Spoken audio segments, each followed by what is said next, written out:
Hello，大家好，我叫黄延锦，我今年26了，还没有谈过恋爱。我之前跟朋友说的时候，他说快拉倒吧，我看你长得像离过婚的。也有一些人追我，但是追我的人岁数都比我大，30多岁，比我大30多岁，是不是挺荒谬的？我之前有个朋友跟我说，黄延锦，我感觉你长得特别招老富翁的喜欢。现在好了，富不富我不知道，老翁是全送我这儿来了。现在追我的恨不得没有50以下的。算命的说我今年犯桃花，我都纳闷怎么我这桃花长寿桃上了。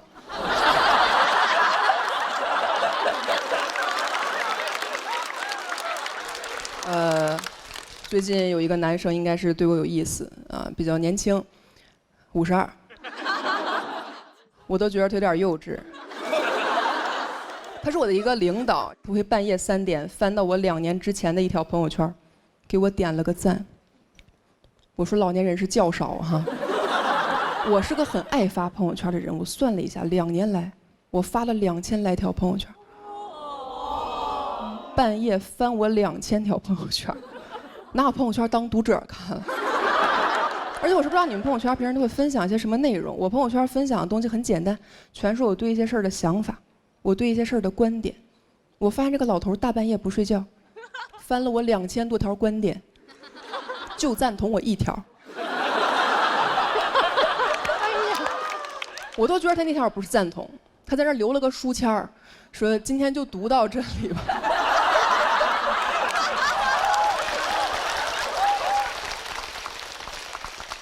那你没有办法，你那会儿刚认识，低头不见抬头见，他总给我点，我也不好意思完全不理他，所以说刷到他的我也会给他点一点。问题是，他给我点的全是我2年之前的朋友圈，没人发现。我给他点的都是他最近的朋友圈。现在所有同事都在传我要追他。在他朋友圈里面只有一种赞我是不怎么敢点的，他会分享他自己的健身视频，还会喊我一起健身。他喊我的时候，我在想，我说和你健身，哪个公园哪棵树啊？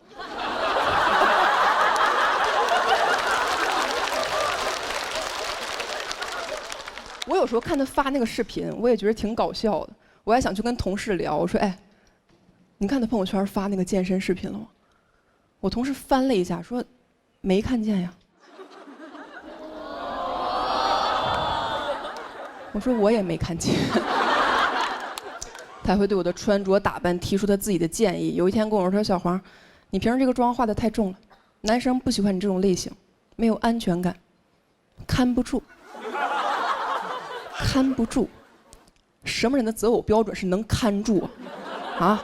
别人想找个好看的，他想找个好看的。而且我说心里话，也没有必要看着我。按照岁数来说，我感觉他更容易走丢。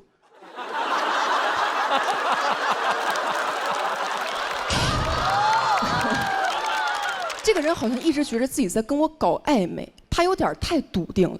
他笃定到我都开始怀疑自己了。我说会不会其实我喜欢他，就是我没发现，他发现了。过了几天给我发来这么一条消息，他说：“黄延锦，你喜欢什么类型的男生？”我当时看完脑海内警铃大作，我说坏了，这老头要跟我表白。你怎么回他？我喜欢什么类型的男生？我说我喜欢年轻的，有点过于针对他了。我说我喜欢长得帅的，他这种人又很难认为自己不帅。你很难找一个切入点。我真的绞尽脑汁另辟蹊径回了他一句，我说：“你是要给我介绍对象吗？”哈哈哈！不要小看这个哈哈哈，很有巧思。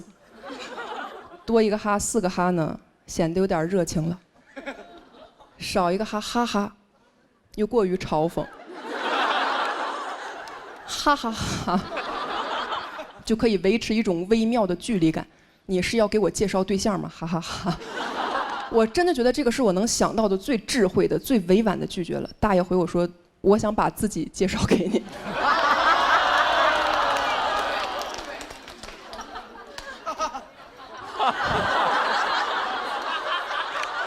我回他176个哈，176个哈就能把他这句话顶到我看不见的地方。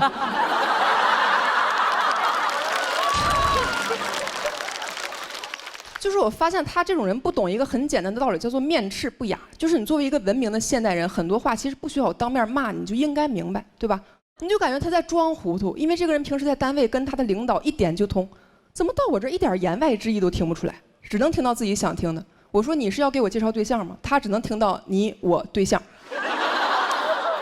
我后来真的是累了，我都开始希望他能正儿八经跟我表白，真的，我特别希望他能好好的跟我说我喜欢你，这样我就可以好好的跟他说，滚。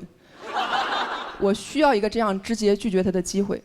终于有一天，他半夜给我打电话，他说：“喂，小黄，我喝多了。”我喝多了这句话大家都知道什么意思，就是我接下来要说的所有话呢，都很恶心。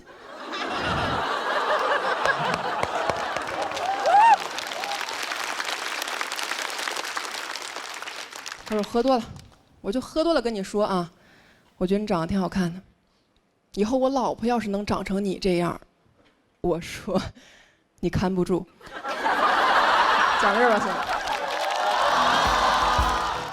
Hello， 大家好，我叫黄妍锦。最近录节目一直在住酒店嘛，我觉得女生住酒店很麻烦，又担心很多隐私问题，我就很怕被偷拍。我也刷到过那种视频，教你怎么查酒店摄像头，是吧？教你查这个房间里有没有可疑的路由器，查镜子是单面镜还是双面镜，啊，电视也得查，还得看插座里有没有红点儿。我每次跟着查到一半就累得不行了，躺那个床上心想不管了，你乐意看哪儿就看哪儿吧。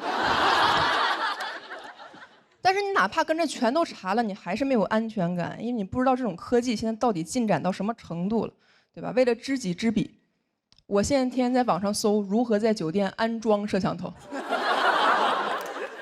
我现在一边查怎么防偷拍，一边查怎么偷拍，我都好奇那个大数据得怎么标记我，一个注重隐私的变态。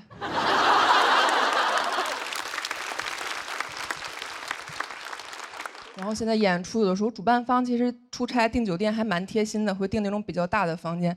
人家订大的房间是为了让我缓解疲劳，我住的房间越大我越疲劳。豪华大床房插座实在是太多，我都想要那种小床房。有没有那种小房间？越小越好，光小还不行，最好也没电视、没镜子、没插座、没网、没电、没信号。监狱。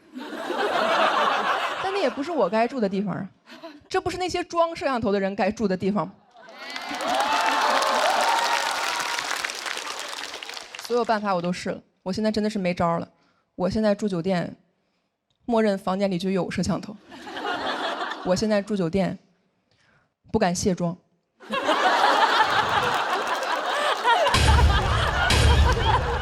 真的，我也不是宣传什么容貌焦虑什么的，我没有办法。我是一个非常在乎隐私的人，但如果我的隐私注定被泄露，那我希望泄露都是完美的那部分。我在房间里换衣服换到一半，想起来这个房间哪里有摄像头，我第一反应都不是说挡一下什么部位，我的第一反应是不行，我得把小肚子吸进去。没有办法，我对我自己出镜的视频就是有着比较高的要求，因为我很怕这种视频会流传到那种带颜色的软件上，你们懂吧？小某书。当然这些都还不是最难的，最难的是如何在完全不知道镜头在哪儿的时候保持一种镜头感。我住酒店已经开始有偶像包袱了。我最近早上起床会开始很优雅的健身、做瑜伽、吃蔬菜沙拉。可以这么说，住酒店让我变成了更好的人。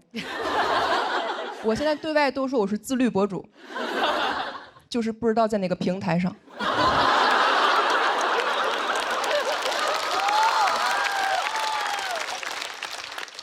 我还有男生朋友会说黄妍锦你太夸张了，那我们男生其实也会被拍，但也就没有你这么紧张。我说废话，你当然不紧张了，你在那个平台上会被快剪。我甚至考虑过要不要在镜头前为自己打造一种成功女性的人设。我现在住酒店会对着这个房间里任何一个我认为应该有摄像头的位置下面背英语对话。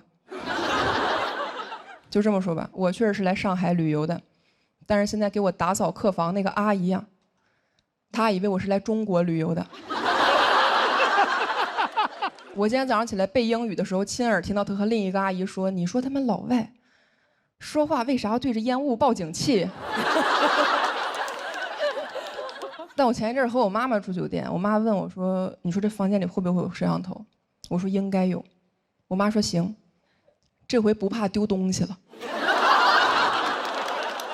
她说完我都有点悟了。我觉得人痛苦就是因为太贪心了，是吧？你住个酒店，一个消费者又想要安全，还想要隐私，怎么好事都让你占了？有一个不错了。我现在有时候背完英语都对着那个摄像头说：“别光看我，看着点东西。”我是住酒店时才明白什么叫人生没有彩排，每天都是现场直播。我现在住酒店的时候，这种焦虑已经到了一个什么状态？我平时在家里住的时候，不化妆不敢出家门，现在住酒店，不化妆我不敢回酒店。我朋友前两天看见我就问我，他说：“黄燕姐，你天天打扮这么漂亮回酒店，你说实话，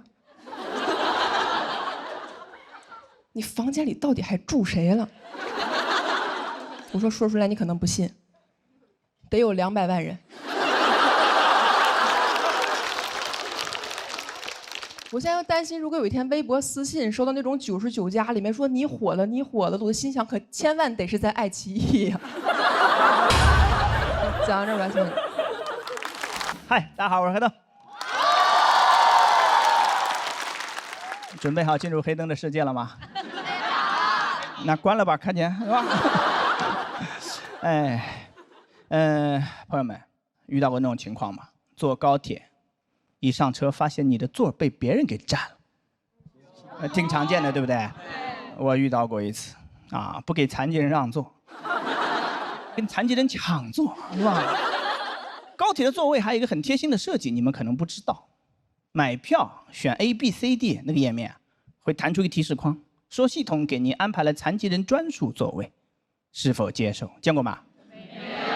没有也没有关系，以后办了残疾证自动就会弹出来啊！不要着急，每个人都有机会啊。第一次看见的时候我还挺感动的，人文关怀嘛，对不对？接不接受？肯定接受啊！有便宜不占王八蛋呀都。点完接受，他给转圈加载，转了半分钟，说卖完了。系统给您安排了其他席位，祝您旅途愉快。谁还能愉快？你没问我之前，刚才老子挺愉快的。我说天儿不错，出去溜达一下。一出门碰到一个大哥过来拍我肩膀，小伙子，我说咋了？他没事，哥提醒一下，你残疾，拜拜，生活愉快。现实生活中没见过这种人吧？没有，活不到成年。挨打最多就这样的人，是吧？跑到你跟前嘚瑟，哎，巧克力吃不吃？巧克力，我爸从比利时带回来的，比利时的全世界最好的巧克力，要吃吗？要吃，让你爸出国买。巧克力叫 chocolate，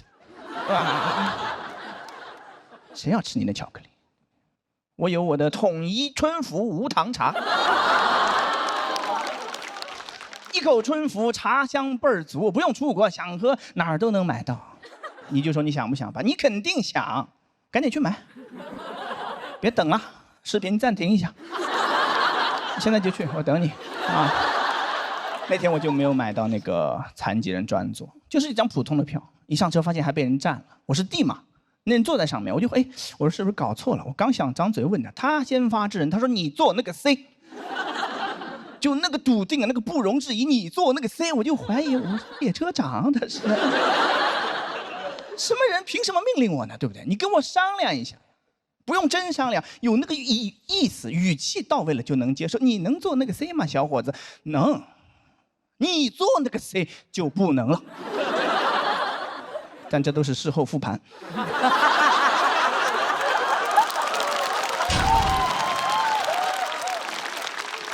就电光火石那一瞬间，脑子根本转不过来，是吧？被那个鸡眼震慑住了。你做那个 C， 我说好。一坐下就反应过来，说啊，凭什么听他的呢？对不对？气了一天，吵架没发挥好就很生气，是吧？到晚上约朋友吃饭，到吃饭反应过来了，我说我可以蒙他呀，我说 D 是残疾人专座呀 ，disabled。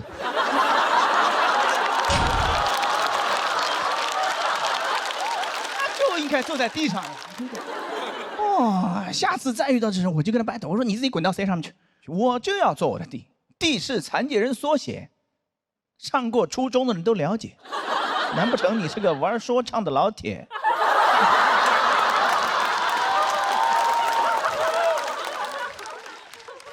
我那朋友说，残疾人缩写那不就 C 吗？慈安残，你做个 C 没问题。慈安残脑子又没转过来，是吧？我说照你这逻辑，我做 B 也可以啊 ，blind 坐在 B 上面也非常合适。他说让你做 A 也能做，我说 A 怎么也能做？他说大家看你第一反应就是哎残疾人来坐。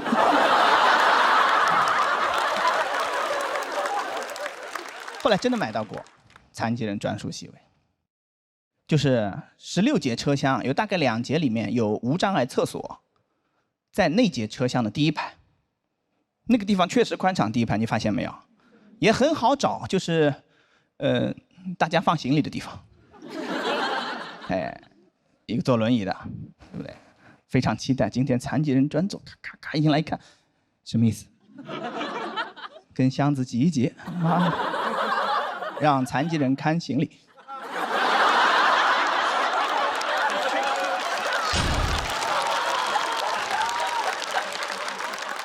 不怕他偷啊，确实是啊，他偷了他拿不走啊。其实真正的原因是什么呢？因为第一排是离车门最近的，能理解吗？行动不便，一进来就到了，这个确实很合理。但是卖票那个页面上的问题，那个弹窗到现在没改，5、6年了，一行代码就解决问题了。你把这2个步骤的顺序前后换一换，你别上来就舔着脸就问你说，哎，要不要？要不要？要不要？你先回家翻一翻你库存，你找一找我还有没有就。有你再出来卖啊，对不对？没了，小嘴巴就闭起来，是吧？你说微信群里的红包抢完了，是不是就应该把它撤回去？点击详情，谁想看谁抢了多少钱？我没抢到，我就不想知道了，对吧？体验很差，真的啊！祝你旅途愉快。祝的一般都是你没有的东西。祝你旅途愉快，说明他也知道我生气了，他不在乎，我就去投诉了。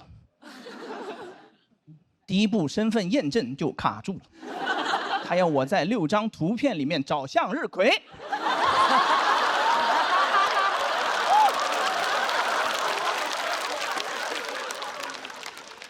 没有办法了，是吧？事儿很小，但是，哎，确实体验很差。我确实没什么办法，我就讲个段子，就当笑话这么一讲，你们就听，对不对？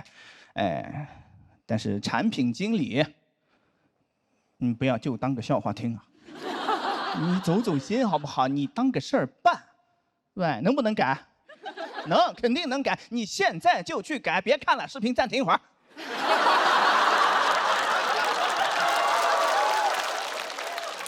你不改，我会一直盯着你。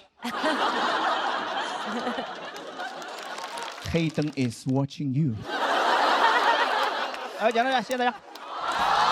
Hello， 大家好，我是郑勇。我们从这个黑灯的说唱世界里面来到我口音的世界，好不好？我是这个来自云南的这个哈尼族，因为我是少数民族嘛，所以从小讲这个民族话，我的普通话很差。但是大家敢相信吗？就我这口音，我大1的时候居然敢去参加我们学校的演讲比赛。我当时去到后台，前面的演员讲得太好了，普通话太标准了。我当时在后台上想了呀，我今天唯一能赢的一种方式是，让评委把我认成外国留学生。所以我上台这个疯狂学那些留学生说话，我甚至为了拿高分，我学他们喊我爱中国。而且我这个哈尼族是生活在一个去年非常火的一个山区，叫哀牢山区，大家刷到过吗？对，网上说哀牢山很神秘、很恐怖之后火了，很多人就发消息来问我说：“真友能不能带我进山？进山是不是不要钱？”我说：“是的，我们那里进山是不要钱，但是救援要钱。我们那里的 GDP 现在就靠救援队拉动啊。”所以因为是山区，所以我这个普通话很差的，还有一个原因是小时候老师的资源非常落后。我普通话那么好，要感谢我的小学语文老师，他身兼多职，他同时是我的数学老师，我的副校长，也是我的大姑爹。大姑爹就大姑父的意思。他没上过什么学就来教我们了。就你们遇到过一种情况吗？就是老师跟同学一起解题，同时解不开。啊，这道题被侯佩岑老师解开了。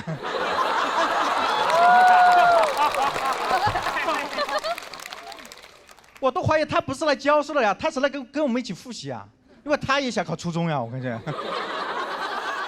但是他比你们的小学语文老师伟大多了，因为他的确做到了，把毕生所学都教给了我们啊。哎，这其实就是我们学校的那个环境也非常差，我们学校就在那个村子里面，旁边是村民养的那些家禽家畜。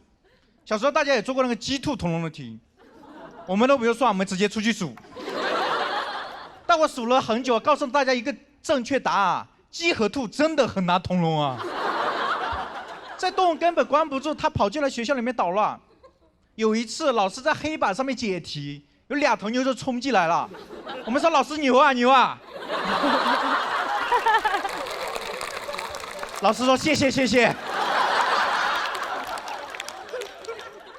但是他转过来之后发现情况不对劲，他要立马紧急停课，假装赶我们走，让我们回家。但是我们一个学生也没走呀，我们想看呀，所以这么跟大家说吧，我小时候云南半步都没出过，但是我在现场观摩过西班牙斗牛。所以小时候一直感觉我一直跟动物生活，这给我留下了那深深的印象，以至于我长大之后去酒吧，我那个逛山园的游戏都脱口而出。啊，记得有一次喝酒醉了，别人问我动物园里有什么，我说有教学楼。他说没有，我说有大姑爹吧啊！教材也非常落后，教材是一代代传下来的，他们会在上面乱涂乱画。我印象深刻的一个教材，课本上齐白石的虾，到我这里的时候已经在约压锅里了。他们还把课本上所有人物的这个眼睛涂掉，就抠掉，就是人家齐白石画虾，他们把齐白石画虾。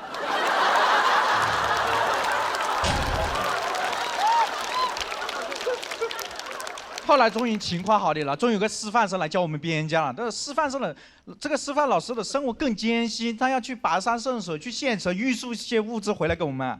就比如那个方便面，小时候在我们那里很稀缺，方便面，在我们那里很稀缺，它甚至都不是一种主食，而是一道菜，很美味的菜呀。我小时候就特别喜欢吃那个方便面配米饭，每次吃完我感觉幸福的头昏眼花。现在我才知道叫晕碳啊！有次也很生吃，老师给我们带来了4种不同口味的方便面，那也是我人生中第一次吃4菜1汤，所以吃的很艰难。我们少数民族是吃那种野菜野果。有一次我就把我家的野菜给老师吃了，老师说真有，这野菜真的能吃吗？我说老师，这野菜当然能吃呀，我们哈尼族祖祖辈辈吃了3000年。把自己吃成了少数民族。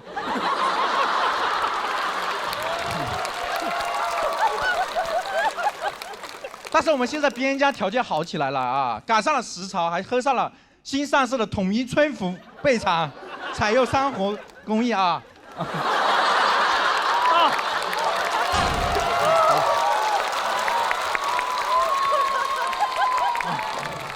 边疆人民还是不太适合接商务。好好做喜剧吧。但是对于当时的老师还有个特别难的点是洗澡，我们都是在河边洗，但是他不好意思跟我们洗，他就要跑去深山里面洗。每次他跋山涉水去，跋山涉水回来，相当于白洗啊。但每次他往深山洗的时候，我们很担心他呀，担心他不熟悉路危险，更担心他太熟悉路了就走出去了，再也不回来了啊。所以很多人不理解，这么条件艰苦下，有的老师坚持了半个学期，有的老师坚持了1个学期就走了，这个老师坚持了3、4年。后来我们才知道，他跟学校签了5年的劳动合同。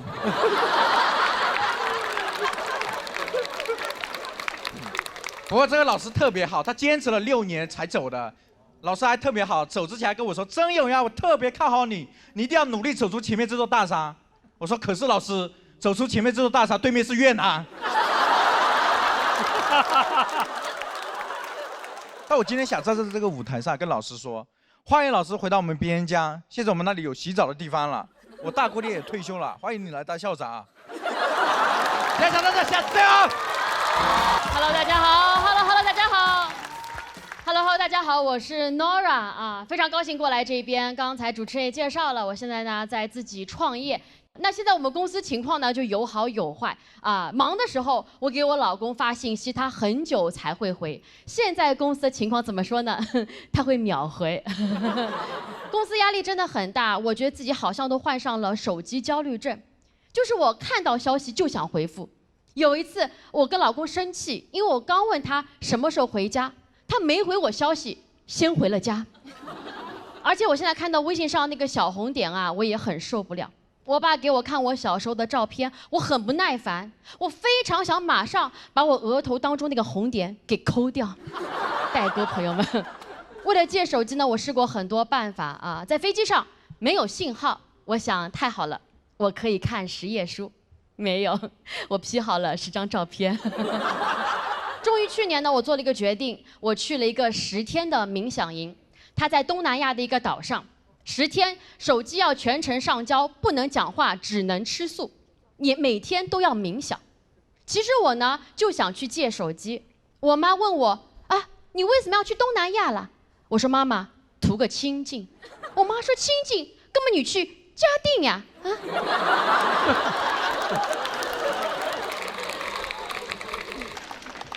我说妈妈，冥想就要去个大家都不认识的地方。我妈说跟你去王明霞阿姨家呀，啊，王明霞是谁？你看你不认识的呀。好不容易买到机票了，又遇到的新的情况，就是那个飞机啊是早上9点的航班，但是8点呢有台风会登陆浦东机场，别人都退票了，我不退，我硬飞。我想万一呢？万一该飞的时候，机场正好在台风眼里，不就可以飞了？我老公知道我要去机场啊，说了一句预言我未来的话。他说：“老婆，你真勇。”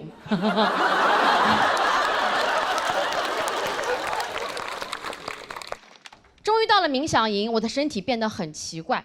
工作人员让我交手机，我的手往前伸，人在往后退。我没想到这手机啊有后坐力。那一刻，我甚至感觉我交出去的不是手机，是我的肺。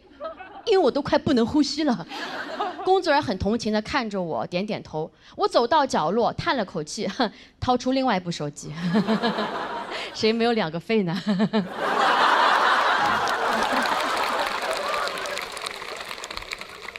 在被警告要被赶出去之后呢，我真的过上了没有手机的生活。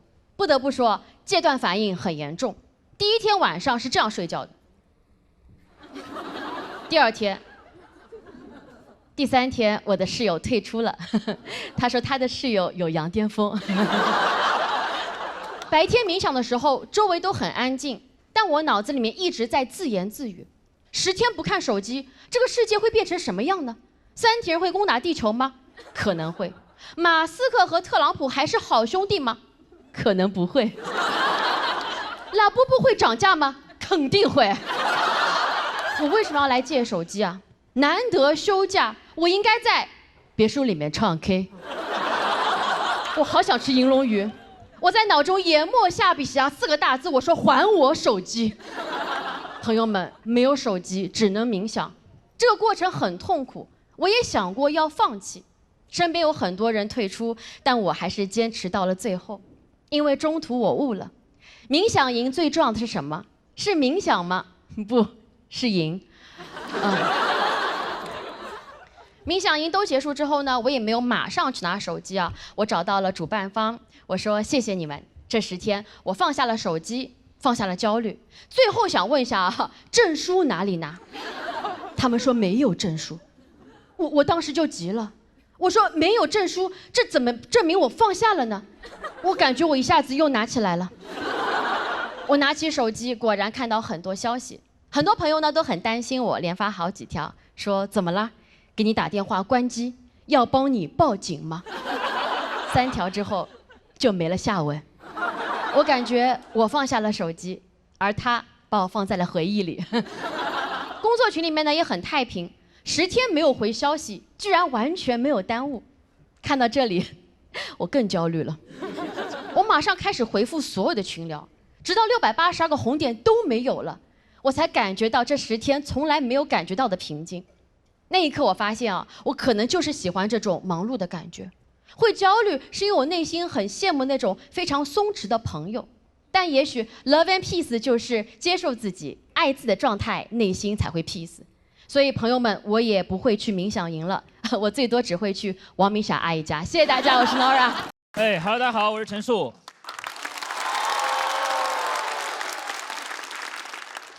最近歌手挺火的哈，我前段时间也去歌手了啊，我割的是右手，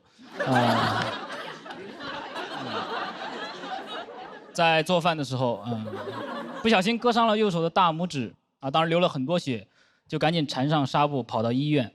但是在急诊里，如果你伤的只是一根大拇指的话，你会看起来很像是在幸灾乐祸。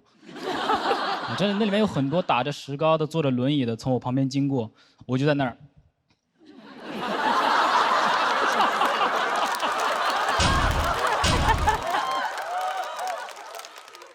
50步战100步啊，真的是。去挂号的时候血还没有止住，而我这个人呢，在受伤了之后会变得非常的容易撒娇啊。我当时就想，能不能先去看了再来挂啊？就在那跟护士讨价还价。啊，我们俩就像那种玩具店橱窗门口的母子。我让我先去看看，让我看看嘛，让我看看嘛。然后他就不耐烦了，一句话让我老实了，他说那你去吧。你看他让不让你看？排队很慢啊，但问诊的效率很高。那医生当时就看了一眼，就说：“哦，你这个呀，我处理不了。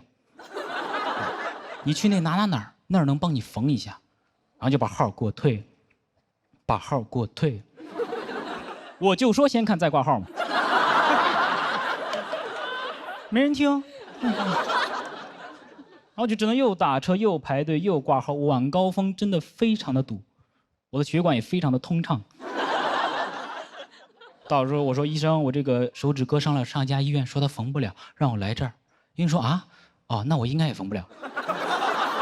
他当时连看都没有看，直接就说他缝不了。我当时直接就忍不住开始鼓励他。我说他缝不了，你就缝不了了吗？他说你缝得了，我也觉得你缝得了，你试一试呢，你试一试，没有关系的。那医生也非常不知所措，活了几十年没有经受过这种鼓励式教育。他最后还是勉强的答应接过我的那个手指啊，拆开那个纱布。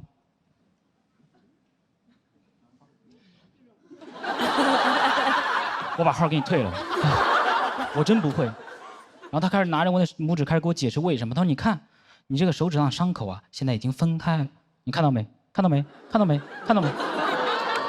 我说：“我看到了，看到了，看到了，看到了。你别弄了，你再这么弄，下一家也缝不了了。”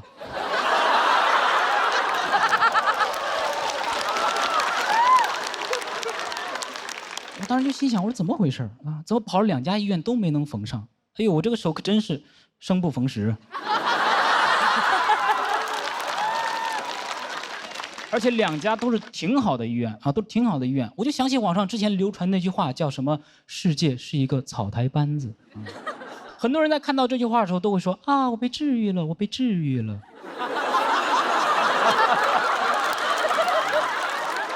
我没被治愈，我被拒诊了。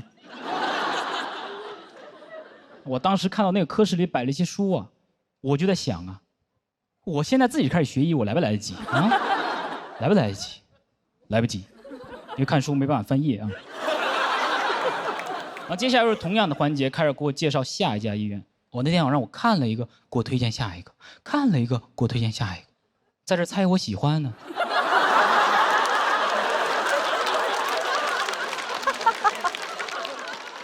我当时就看着自己的手，我说，这是一根大拇指吗？这不就是一根接力棒吗？流着血一个一个往下传，4×100cc 接力。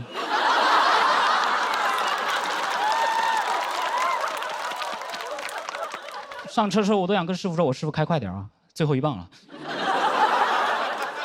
到了第3家医院就真的很不一样，非常专业啊，一点都不草台。刚进门的时候我就感觉到了，尤其那个保安最不草台，不让我进去。因为我当时着急啊，我走了近道，他说必须原路返回，走安检通道啊。我说安检通道，我现在这个样子还能伤害谁呀？对吧？我知道安检通道是为了检查一些管制刀具，对吧？管制刀具，我不就是管不住自己的刀具才来看这个？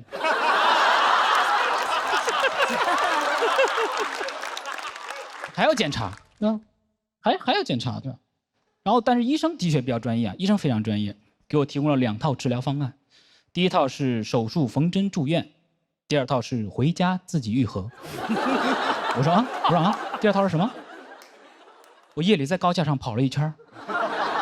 第1家医院说第2家能缝，第2家说他缝不了，第2家医院说第3家能缝，第3家说不用缝。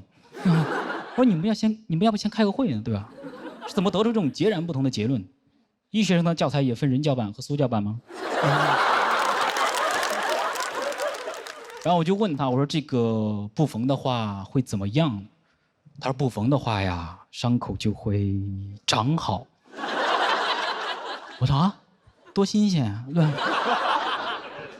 然后我就又问他，我说这个缝了的话会怎么样？他说缝了的话，伤口就能长得很漂亮。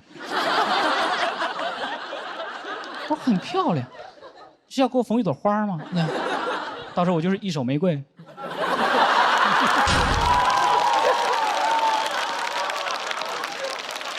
而且我不知道我手上的伤口长得很漂亮有什么用啊？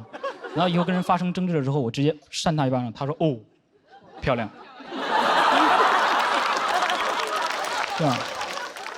然后我就又问他，我说那不缝的话有多大概率能长好？他说大概80%吧。哎，我一听，我说那是不是差不多就是一定就能长好啊？他说不是，还是有20%的概率长不好啊。20%是什么概念啊？20%什么概念？就是1/5。1/5是什么概念啊？1/5什么概念？他一直在考我，考我约分呢，在这儿。然后他为了能给我讲明白，还给我举例子，举的例子也非常的有针对性。他说1/5呀，就是你一只手啊，其中一根手指受伤的概率，它就是1/5。我说啊，真的要举这么生动的例子吗？但突然被他说的感觉1/5非常大，但接下来一句话，他让我觉得1/5很小。他如果你要手术缝针住院的话，需要1万多块。我1万，远大于1/5。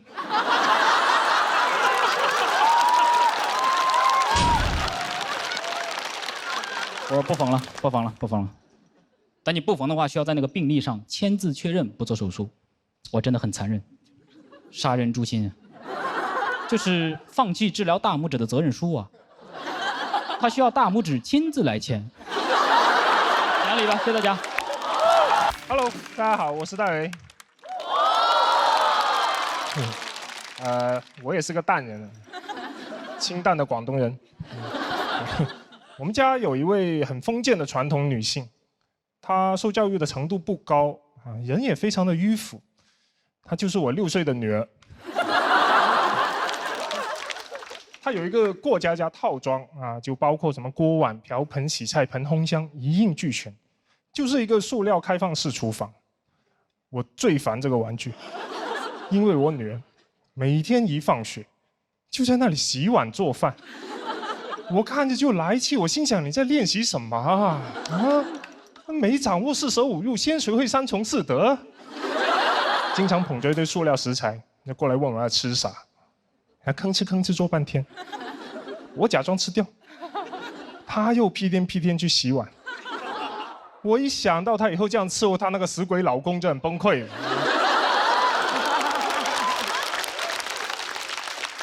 我感觉这个小孩思想太落后了。他都不知道外面现在有多少姐姐已经很努力的争取到了不用洗碗做饭的自由，他自己一上来要开倒车。你说咋办？你有没有什么培养事业型女性的游戏？比如来一个大富翁的女生版大富婆，在这个游戏里面，他走到哪里，租金就收到哪里。他不用成为任何人的老婆，但会成为所有人的包租婆。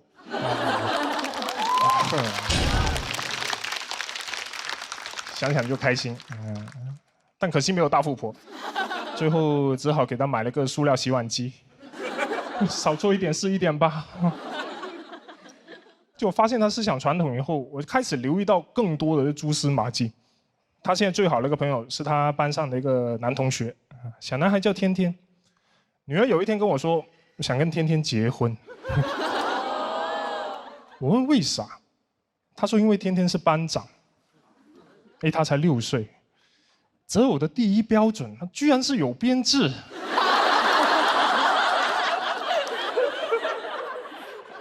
还说想搬到天天家去住，每天给他做塑料饭，长大以后再嫁给他。我说当同学还不够，还要当童养媳。他不管，非要去天天家玩。没办法，给他穿袜子穿鞋。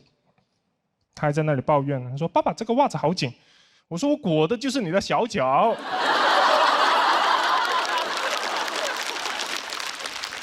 我是觉得整个环境和文化里面会有很多刻板的观念会影响到他。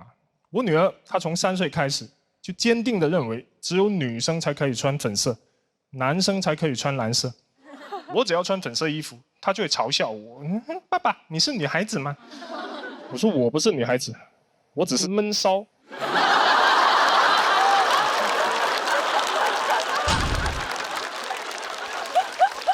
我就是很担心这些刻板的观念会限制到他，因为总会有人告诉他你要温柔听话，长大以后找一份稳定清闲的工作最后嫁个好老公。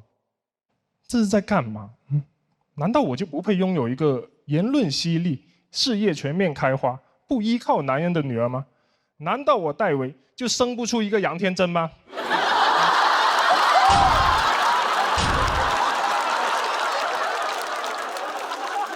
这里面我最讨厌的就是教小孩子听话。我就跟我女儿说不要别人跟你说什么你就做什么，你要独立思考，要反抗父权，听懂了吗？她说好的，爸爸。我说反抗父权，她说好的，老邓。看我干嘛？我是真的很希望我女儿可以受到更多优秀女性的熏陶，我甚至都想怎么去改装一下她的房间。墙上贴张伟丽的海报，空调换成格力的，书桌上面永远摆一瓶老干妈。我还给她看《冰雪奇缘》呢，这艾莎是迪士尼里面第一个没有嫁给王子的女主嘛，她很喜欢但是没看懂，只看上了艾莎的裙子，说要穿给天天看，气死我了。但至少他开始穿蓝色，就是得一点一点给他观念掰过来。我下一个入手就是他最爱的过家家。他之前这么爱玩，就是因为我一直给他正反馈，每一次都夸他好好吃，宝宝好棒，一点都不符合现实。我应该给他一点现实主义的反馈。下次他刚把饭端上来，我一巴掌给他拍掉，怎么又是这几个菜？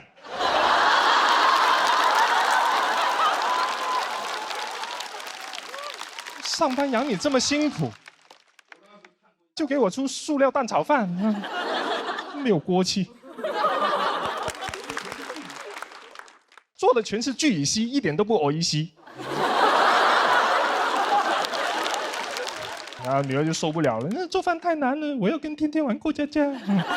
没事，让他来当老公，我带你们玩一个非传统的过家家。天天刚一来，我就开始阴阳他，老公不做饭，这个家还叫家吗？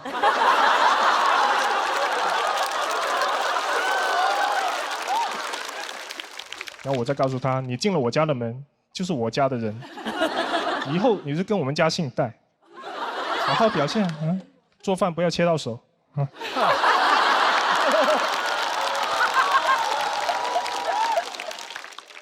天天带过来的奥特曼也可以用来扮演他们的小孩。天天走的时候忘记带走，女儿就问我，要不要给他送回去啊？我也会说不用，这就叫去父留子。最后，我想跟我女儿说，我不是想让你按照我的想法来生活，我只是怕你被限制住了。就比如像衣服这个颜色这个事情啊，你可以有自己的喜好啊，但你得知道，男生也可以穿粉色。